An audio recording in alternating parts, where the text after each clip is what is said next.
In today's video, we will discuss scorpion farming in Pakistan, business opportunity or a scam. Before watching this video, like and subscribe our channel Zoosphere.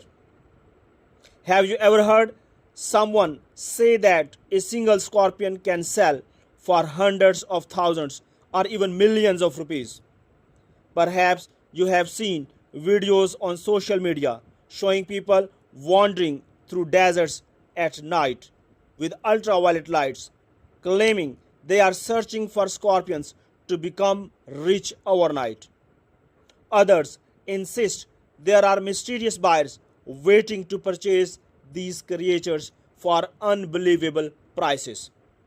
These stories have sparked curiosity across Pakistan. From villages in Pakistan and Sindh to mountains of Balochistan, many people now wondered whether scorpion farming is a hidden business opportunity or simply another interesting or internet myth. Welcome to today's documentary where we separate fact from fiction and explore one of the most interesting wildlife topics in Pakistan. By the end of this video, you will understand why scorpions have attracted so much attention, whether there is any real commercial value in farming them, and why scientists around the world are interested in these remarkable animals. Before we discuss money and business, let's go to know animal itself. Scorpions are among the oldest creatures still living on Earth. Fossil evidence suggests their ancestors appeared more than 430 million years ago, long before dinosaurs existed. Throughout millions of years of evolution, they have survived dramatic changes in climate, mass extinctions, and shifting continents. Today, scientists have identified more than 2,500 species of scorpions worldwide, and Pakistan is home to a rich diversity of scorpions, particularly in arid and semi-arid regions such as Balochistan, Sindh, southern Punjab, and parts of Khyber Pakhtunkhwa.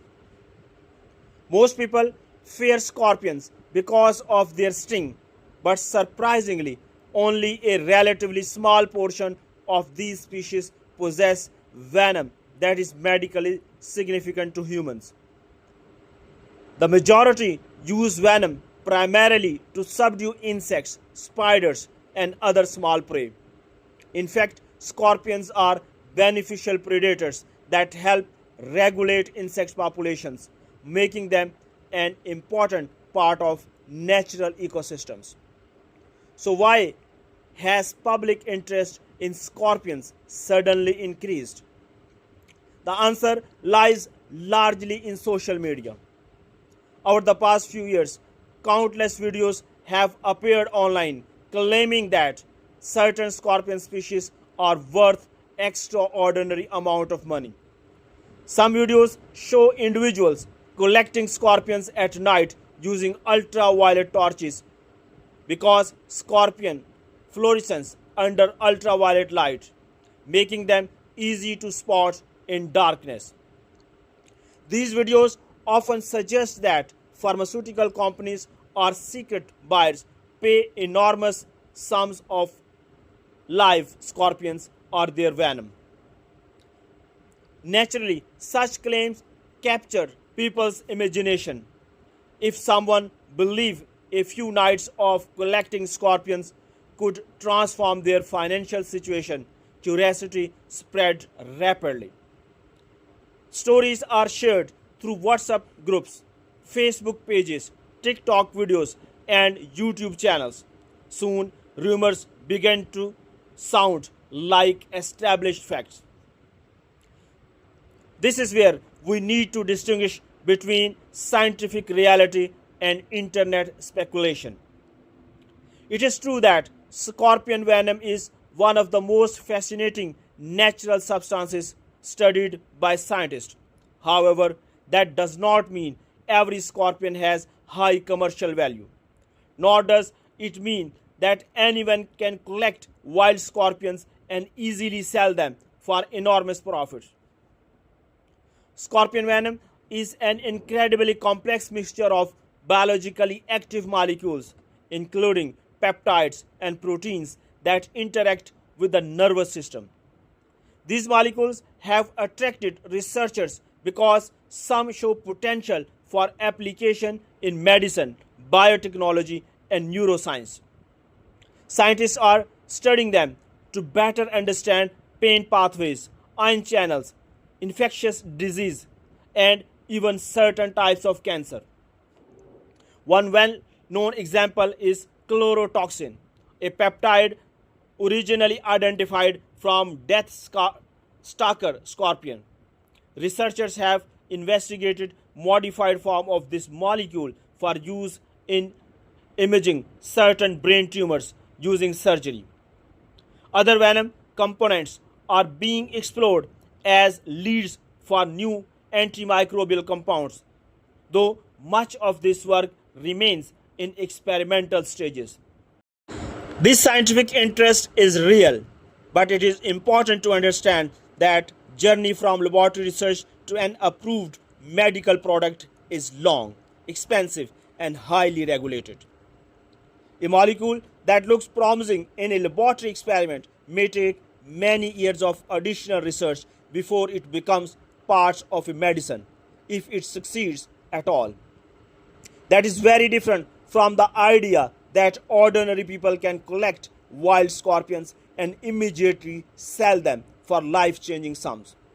Another question often asked is whether Pakistan could establish commercial scorpion farms similar to livestock or poultry farms. The answer is both interesting and complicated. Unlike chickens, goats, or fish, scorpions grow slowly, reproduce at relatively low rates, and require carefully controlled environmental conditions. Many species are territorial and may attack or even consume one another if housed improperly. Feeding, breeding, handling, and venom extraction require specialized knowledge and strict safety procedures. In countries where venom is collected for scientific purpose, trained professionals use specialized equipment under controlled laboratory conditions. Every step is carefully documented, and venom is processed according to research standards.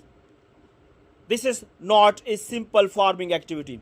It is a sophisticated scientific operation. Pakistan certainly has talented zoologists, taxonomists, and biotechnology researchers who could contribute to venom research. Universities already conduct studies on venomous animals, biodiversity, and natural products. With appropriate investment, ethical oversight, and regulatory support, Pakistan could expand its research capacity in this field. In countries where venom is collected for scientific purpose, trained professionals use specialized equipment under controlled laboratory conditions. Every step is carefully documented, and venom is processed according to research standards. This is not a simple farming activity. It is a sophisticated scientific operation. Pakistan certainly has talented zoologists, taxonomists, and biotechnology researchers who could contribute to venom research. Universities are already conducting studies on venomous animals, biodiversity, and natural products. With appropriate investment, ethical oversight, and regulatory support, Pakistan could expand its research capacity in this field. However, developing a legitimate venom biotechnology industry would require years of planning, advanced laboratories, skilled personnel, and strong collaboration between universities and industry.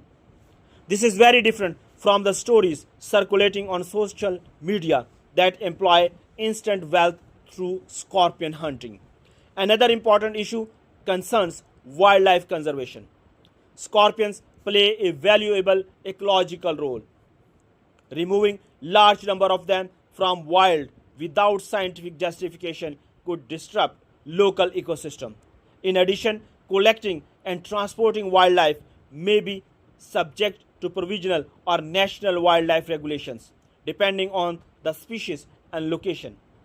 Anyone interested in working with scorpion should first understand the applicable laws and obtain any required permissions.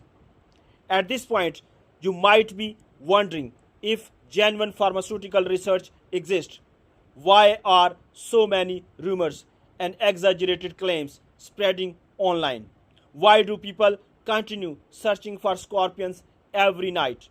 And if there is a scientific value in the venom, how much of viral information is actually true?